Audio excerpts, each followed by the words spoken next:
Welcome to Vinyl Mango. My name's Brian and I'm the editor of DeepFreezeChillin.com, a hip-hop blog about music and hip-hop culture. Vinyl Mango is the new video series exploring vinyl records across genres and their album artwork.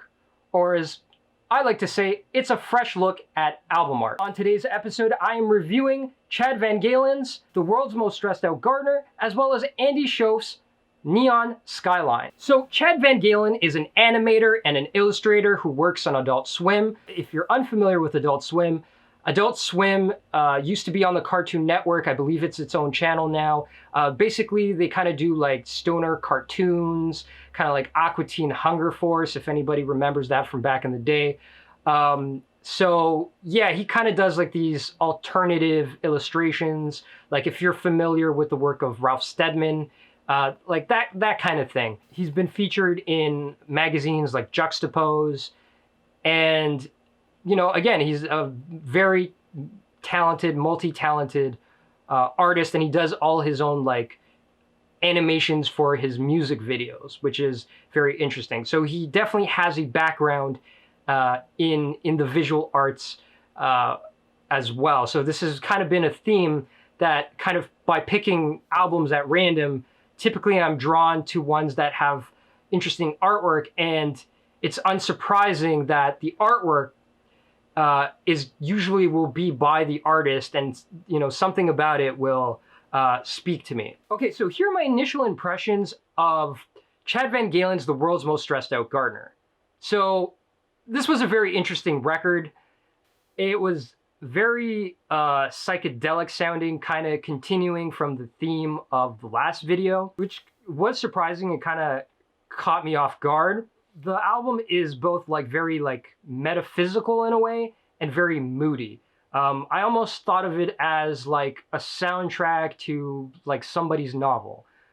Whose novel or what kind of novel, I couldn't say, but it definitely felt like Chad Vangaalen was kind of trying to tell a story on this record. This album's artwork caught my eye. Has a very distinct cover with sort of like a human head on the cover that's made up of like pipe cleaners, Q-tips, and yarn. It was very interesting. I believe pipe cleaners somehow played a role or an aspect into the actual recording of this album. It's sort of a collection of music that Vangaalen was working on throughout the years, and he kind of like assembled together. And you know, there's also the inner cover as well. There's like just this head in sort of like in front of a house, and it's it's not jarring, but it's very evocative, if you will. You know, an interesting artistic choice. You know, as well. So this pressing, actually, this edition of the record I bought is actually a limited edition run. If you actually look at the physical record itself, there's like paint splashes on the record. So you just know it's about to get artsy. Chad Vangalen's World's Most Stressed Out Gardner is very interesting in the way that the album plays out. It kind of feels like he's trying to take you on a journey. So for example, the transition from Spider's Milk to Flute Peace Music, I believe it's called. Basically, Spider's Milk kind of enters you into this like trippy psychedelic world, and then you arrive into like the serene jungle. You're kind of one with nature, feeling like flute peace music, you know? And then again, like throughout the album, you're kind of transported into like another world throughout the track. You know, there's like a sort of story being told. For example, on the song Samurai Sword, there's this character, you know, who basically can't find a sword that it's like this mystic sword. It's the album at its most campy because it's like the sword of the gods, but it apparently also has, you know, a sticker of a dog on it, which is funny as well because, you know, it also works as an anagram, dog for God as well. Like that, like I thought it was like this really funny moment, and it's like this idea of like this mystic sword that, you know, is on loan from a friend. I feel like Chad Vangaalen is telling a story. In a way, he's kind of mimicking the psychedelic state, because, you know, things take on different meanings as you're like, you know, in a different reality almost, and things don't quite make sense, but they do, and it's like this disorienting feeling. Chad Vangaalen is throwing these non sequiturs at you, but they're these pieces of the puzzle, and then if you rearranged it, there would be some meaning. What it is, I couldn't tell you, but in a way, it feels like there is a story being told or a story being presented. You know, this character says, "Turn up the radio, I think we're dead." And it's like, okay, are you ghosts? Like, what's going on? And there's this idea of like them sort of being like trapped.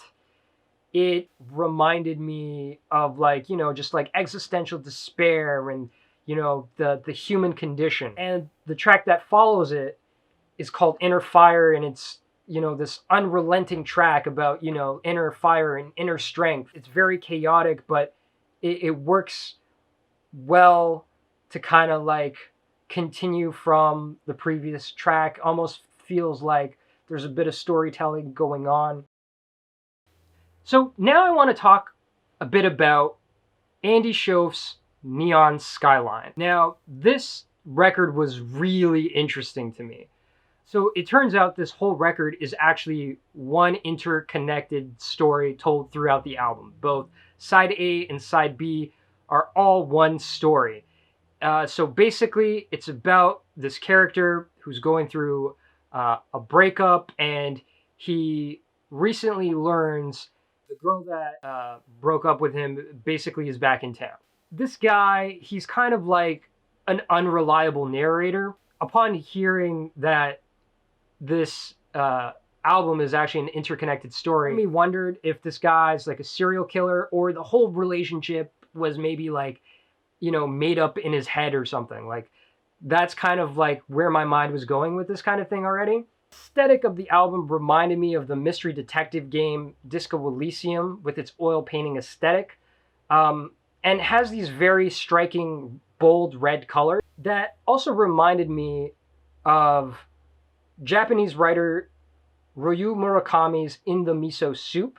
If you've ever seen the album cover, or sorry, the book cover for that, like there's the striking red cover, because the book is actually about Japan's red light district. And upon hearing the phrase Neon Skyline, my first immediate thought is actually of Tokyo, Japan. That book is actually about a serial killer. So that's kind of where my mind was already going with that. So there's nothing quite that extreme in the novel, like in the twist, but it's in the subtleties. Andy Shauf is an incredible storyteller and is incredibly witty in how he presents the characters. So for example, the characters throughout the album, there'll be different tracks. Like on one song in particular, there'll be the different verses will alternate between characters, and you kind of get inside the character's head and understand what they're thinking. And this particularly works well on the song Dust Kids, where you're transported into this very real moment where this girl is living out her father's shitty parenting, and you're like, oh, did I step into like somebody's therapy session or something? You know, it's really great and works really well. So it was a very like interesting experimental record in that sense. I'm not going to reveal what the twist is, but just, you know, kind of pay close attention. So that's the thing, is like you could kind of miss it if you're not paying attention, right? Again, about the interconnected story, like the songs kind of work well on their own, but you kind of have to follow along. So if you listen closely, you'll be able to understand the full story and what's going on. I've seen reviews mention that Skyline is a real diner, restaurant, and bar in Toronto, in the Parkdale neighborhood of Toronto. I've never been there myself, but this definitely gives me, or this album where the setting is located, it definitely gives me strong Queen Street West vibes. I actually kind of imagined the bar Get Well on Queen Street rather than Skyline, just because there's more mention of, you know, the play, this kind of taking place in a bar rather than a diner, really. But like the whole story more or less takes place in this bar. My final thoughts on this album is that it was incredibly well written. Andy Shauf is an amazing storyteller. You know, he basically wrote and produced and played every instrument on this album himself. Incredible DIY musician. And Chad Vangalen's album was fantastic as well, and was, you know, like a journey on the psychedelic plane. So, two fantastic Canadian albums. Highly recommend both.